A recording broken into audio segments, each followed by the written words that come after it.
beloved Boss Mike Cervera. So eto na mga kababayan, pasok! Sa kaugnay na balita, tiniyak ng Philippine National Police na handa itong sumunod kung sakaling ipag-utos ng DOJ na arestuhin si religious group leader Apollo Kibuloy. Ayon kay PNP Public Information Office Chief Philippine Colonel Jean Fajardo, lagi silang nakalalay kung kailangan ng ibang ahensya ng gobyerno ang assistance. Aniya, wala pang nakikipag-ugnayan sa ngayon sa PNP kaugnay sa pending cases ni Kibuloy sa US. Oh.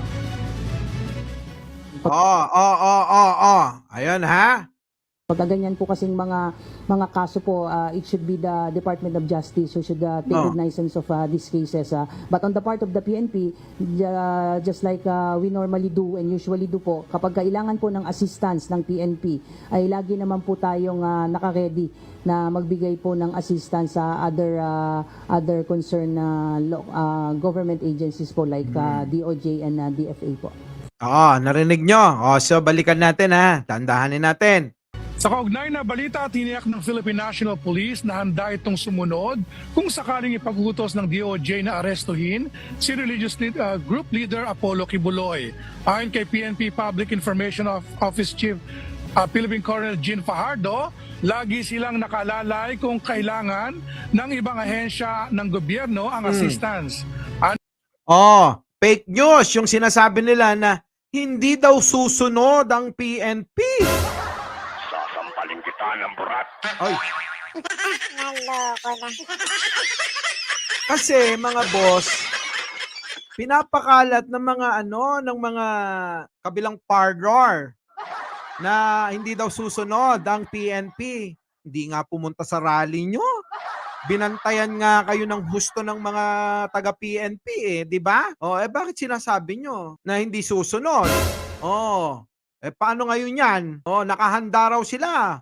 Oras na pinag-utos ng kahit na anong ahensya ng DOJ, ng DFA, Department of Foreign Affairs. Nako! Paano ngayon yan? Nakahanda na ang PNP. Dadakpin na! Tagal naman kasi nung alam nyo kasi ito namang FBI, mga boss. Nakahanda na kasi yung warrant ng FBI. Tuloy na nga natin to. Aniya, wala pang nakikipag-ugnayan sa ngayon sa PNP kaugnay sa pending cases ni Kibuloy sa US. Makipag-ugnayan na kayo! Babagal nyo Sabi ni Jose Edwin San Andres, Boss Mike, posible ba yon na party rally pala na decoy para maka-split si Malabo yun? Oo, nandyan lang yun. At saka may Interpol naman, kahit saan siya magtago, wala na magagawa. Carlos Mercado, excited na ako makita na inaresto. Ako din, hindi lang ikaw, ha? Huwag mo solohin. Hoy! Naloko na.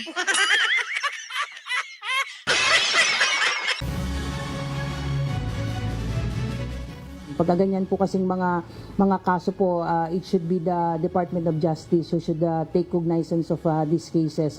But on the part of the PNP, just like we normally do and usually do po, kapag kailangan po ng assistance ng PNP, ay lagi naman po tayong naka-ready na magbigay po ng assistance sa Ayan na, naka-ready na sila. Kibuloy, kabahan ka na. Inaantay na lang. Na utusan ng Department of Justice ang ating pambansang kapulisan para dakpin, hulihin si Kibuloy! Excited na ba kayo? Wala, malabo yan. Malabo yan kung meron man yan. Yung panahon na isang linggo na nandun, nagtipon-tipon na sila at nagmatchar na doon sa EDSA. Maniwala kayo sa akin, hindi na uobra yan. Walang sasama sa kanila. Ubusin man nila yung mga ninakaw nila sa gobyerno, hindi pa rin sasama. Oo. other concerned government agencies po like DOJ and DFA po. So ngayon, Ano na? Ano sa palagay ninyo?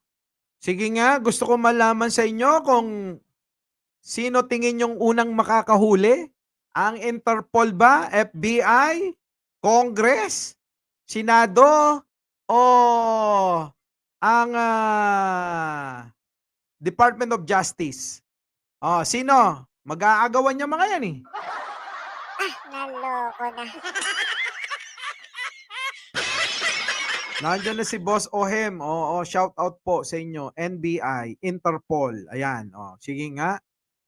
Ang tatama, bibigyan ko ng regalo, sabon at saka pampaputi. Pampapogi. Oo. Kapag pampakinis ng balat. Dali, sino? Sino ang unang makakahuli? Hulaan natin. Naloko na. Oy, screenshot nyo yung sagot nyo, ha?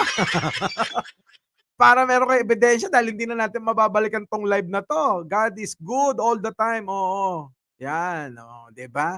Sabi ni Bilyasan, Congress ang makakahuli diyan. Kay Pacquiao, wala siyang kakampi sa Congress, Congress ang makakahuli diyan, pero wala siya. Ganun ba? Okay. Muli, ang inyong lingkod, Mike Cervera po, Paradise Channel, Joseph Marcos, Boss Jerome. Laging nagpapaalala, McDonald's, mahalin natin lagi ang ating kapwa, ipagdasal natin lagi ang ating bansa. Magandang umaga, magandang hapon, at magandang gabi sa amandako ng mundo. Naroon kayo. Siyempre, magandang buhay na rin para sa ating lahat.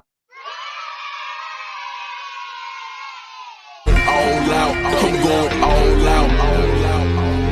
I'm going all out. I'm going all out. I'm going all out. I'm going all out. Boss Mike, Boss Mike. I'm going all out.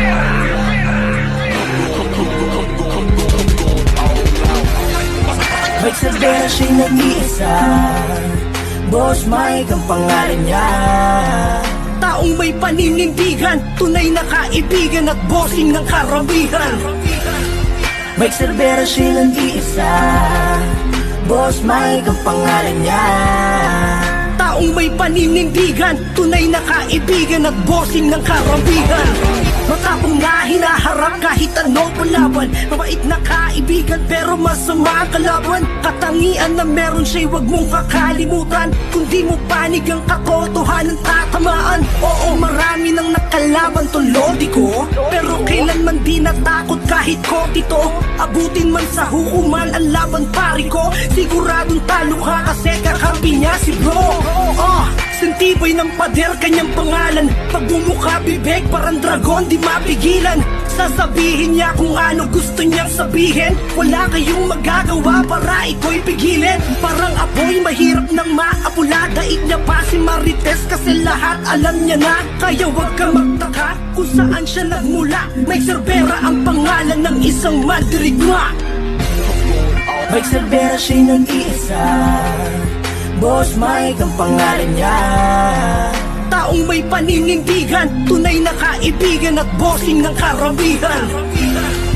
Mike Cervera siya'y nag-iisa, Boss Mike ang pangalan niya.